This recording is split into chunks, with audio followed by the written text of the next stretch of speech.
ಪ್ರಧಾನಮಂತ್ರಿ ನರೇಂದ್ರ ಮೋದಿ ಅವರು ಬಂದ ಮೇಲೆ ಬಡತನದ ರೇಖೆಯನ್ನ ಮೇಲ್ಪಂಕ್ತಿಗೆ ತರೋದಕ್ಕೆ ಅವ್ರು ಕೊಟ್ಟಂತ ಕಾರ್ಯಕ್ರಮ ಪ್ರಾಯಶ ಇವತ್ತು ಅವಿಸ್ಮರಣೀಯವಾಗಿದೆ. ನಾನು ತಮ್ಮಲ್ಲಿ ಮನವಿ ಮಾಡ್ತೀನಿ, ಅಧಿಕಾರ ಮತ್ತೊಂದು ಅದೃಷ್ಟ. ಪರಮೇಶ್ವರ್ ಸಾಹೇಬರು ಗೃಹ ಮಂತ್ರಿಗಳಾಗಿರ್ತಾರೆ ಅನ್ನೋದು ನನಗೆ ಕನಸಿರ್ಲಿಲ್ಲ. ಬಿಡಪ್ಪಲೇ, ಎಲ್ಲ ಒಂದು ಕಡೆ ನಮ್ಗೆ ಆಸೆ ಇದೆ. ಸುರೇಶ್ ಗೌಡ ಹೇಳಿದ್ದು 100ಕ್ಕೆ 100 ಸತ್ಯ. ನನಗೂ ವೈಯಕ್ತಿಕವಾಗಿ ಆಸೆ ಇದೆ, ಸುರೇಶ್ ಗೌಡ ಪರಮೇಶ್ವರ್ ಅವರು ಈ ರಾಜ್ಯದ ಮುಖ್ಯಮಂತ್ರಿಗಳಾಗಲಿ ಅಂತ. ನನಗೆ ಒಬ್ಬರಿಗೆ ಆಸೆ ಅನ್ನೋದಕ್ಕಿಂತ ಹೆಚ್ಚಾಗಿ ತುಮಕೂರಿನ ಮಹಾಜನತೆಗೂ ಕೂಡ ಅದಿದೆ. ಅದು ಇರಲಿ ಬಿಡಪ್ಪ, ಸೆಕೆಂಡ್ರಿ. ಅದು ಶಿವಕುಮಾರ್ ಏನಾಗಬೇಕು, ಇನ್ನೊಂದು ಏನಾಗಬೇಕು ಅನ್ನೋದು, ಹಣೆ ಬರ ಏನಾಗ್ತದೆ ಅನ್ನೋದು ದೊಡ್ಡದು, ನಡವಳಿಕೆ ಇನ್ನೂ ದೊಡ್ಡದು. ಹಾಗಾಗಿ ಒಂದು ಸತ್ಯ,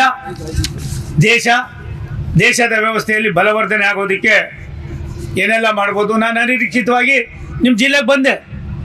ರಾಷ್ಟ್ರದ ಪ್ರಧಾನಮಂತ್ರಿಗಳು, ರಾಷ್ಟ್ರದ ಗೃಹ ಮಂತ್ರಿಗಳು, ರಾಷ್ಟ್ರದ ನಮ್ಮ ರಾಷ್ಟ್ರೀಯ ನಾಯಕರು ಅಧ್ಯಕ್ಷರು ಕರೆದು ನೀನು ತುಮಕೂರಿಗೆ ಹೋಗು ಅಂದರು. ಇಲ್ಲಿ ಬಂದ ಮೇಲೆ ನನಗೆ ಕಾಯ ವಾಚ ಮಾನಸ BJPಯವ್ರು ಯಾವ ರೀತಿ ಸಹಾಯ ಮಾಡಿದ್ರು, ಜನತಾದಳದವ್ರು ಯಾವ ರೀತಿ ಸಹಾಯ ಮಾಡಿದ್ರು, ಬಹುತೇಕ ಕಾಂಗ್ರೆಸ್ಸಿನ ಒಂದು ಭಾಗವೂ ಕೂಡ ನನಗೆ ಸಹಾಯ ಮಾಡಿದ್ದೀರಾ. ಅದಕ್ಕೆ ನಾನು ನಿಮಗೆ ಆಭಾರಿಯಾಗಿರ್ತೀನಿ. ತುಂಬ ದೊಡ್ಡ ಧನ್ಯವಾದಗಳನ್ನು ಸಮರ್ಪಣೆ ಮಾಡ್ತೀನಿ. ರಾಜಕಾರಣ ಅದೃಷ್ಟ. ಅದಾದ ಮೇಲೆ ನಾನು ಮಂತ್ರಿ ಆದ ತಕ್ಷಣ ನನಗೆ ಬಂದಂಥ ದೂರವಾಣಿ ಸನ್ಮಾನ್ಯ ಡಾಕ್ಟರ್ ಪರಮೇಶ್ವರ್ ಅವರಿಂದ. ನಮ್ಗೆ ಸಂತೋಷ ಆಗಿದೆ ಕಣೆ ಸೋಮಣ್ಣ, ನಿನ್ನ ಮಂತ್ರಿ ಆಗಿದೆ, ಒಳ್ಳೆ ಇಲಾಖೆ ಬಂದಿದೆ.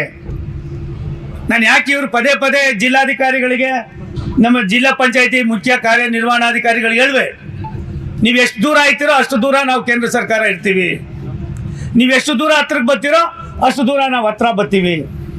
ಇನ್ನು ಮುಂದೆ ನಾನು ಇರ್ಬೋದು, ಪರಮೇಶ್ವರ್ ಇರ್ಬೋದು, ಅಭಿವೃದ್ಧಿಯ ವ್ಯವಸ್ಥೆಯಲ್ಲಿ ತುಮಕೂರಿನ ಜಿಲ್ಲೆಯ ಅಭಿವೃದ್ಧಿಗೆ ನಾವು ಒಂದು ನಾಣ್ಯದ ಎರಡು ಮುಖಗಳಾಗಿ ಕೆಲಸ ಮಾಡ್ತಕ್ಕಂಥ ಅವಶ್ಯಕತೆ ಇದೆ ಅನ್ನೋದನ್ನು ಡಾಕ್ಟರ್ ಪರಮೇಶ್ವರ್ ಅವರು ಇವತ್ತು ತೋರಿಸ್ಕೊಟ್ಟಿದ್ದಾರೆ. ಆದ್ದರಿಂದ ಅಧಿಕಾರಿಗಳ ಭಾವನೆ ನಮ್ಮೆಲ್ಲರಿಗೂ ಕೂಡ ಹೆಚ್ಚಾಗಿ ಇವತ್ತು ಈ ಕ್ಷೇತ್ರಕ್ಕೆ ಆಗಬೇಕಾಗಿದೆ.